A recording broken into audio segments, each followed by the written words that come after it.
A to Z Amazon. Amazon ప్రముఖ online రీటైలర్లలో ఒకటి. Online shopping చేసే ప్రతి ఒక్కరికి దీని గురించి తెలిసే ఉంటుంది.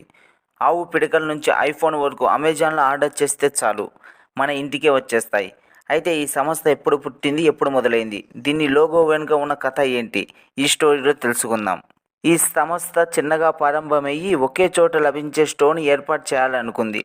అయితే ఇది మొదట్లో 1994 జూలైలో క్యాడ్వార్ అనే పేరుని పెట్టుకుంది. అయితే ఈ పేరు పిలవడానికి ఒక మృతదేహంలా అనిపించడంతో దాన్ని విరమించుకున్నారు. అనంతరం ఎంతో ఆలోచించి అమెజాన్ పేరు నచ్చడంతో ఆ పేరుని 1994 నవంబర్ 1న ఈ పేరుని పెట్టారు. ఇది మొదట్లో 1995 ఆరంభ సమయంలో ఇది ఆన్లైన్ బుక్ స్టోర్ మాత్రమే. అయితే అతి పెద్దదైన అమెజాన్ నదికి గుర్తుకు తెచ్చేలా పేరుకు తగ్గట్లుగానే అప్పట్లో లోగో డిజైన్లు రూపొందించారు.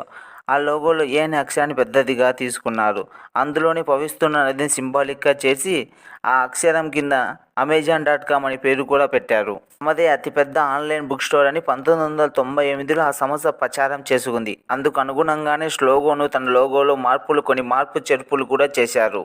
అనంతరం పుస్తకాలు, ఇతర ఉత్పత్తులు తమలో జత చేరాయి. దీంతో లోగోలోని నినాదాన్ని తొలగించి చిహ్నాన్ని కూడా మార్చారు. నల్లటి అక్షరాల నడుమ ఓ అనే అక్షరాన్ని పెద్దదిగా ముదురు పసుపు పచ్చ వర్ణంలో మార్చారు.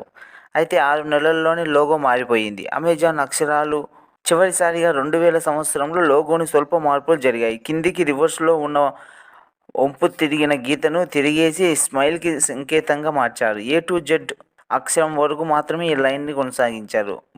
దీని అర్థం ఏ టు జెడ్ అన్ని సంస్థ వస్తువులు తమ స్టోర్లో లభ్యమవుతాయని అర్థం వచ్చేలా ఈ లోగోని మార్చారు ఆ సంస్థ.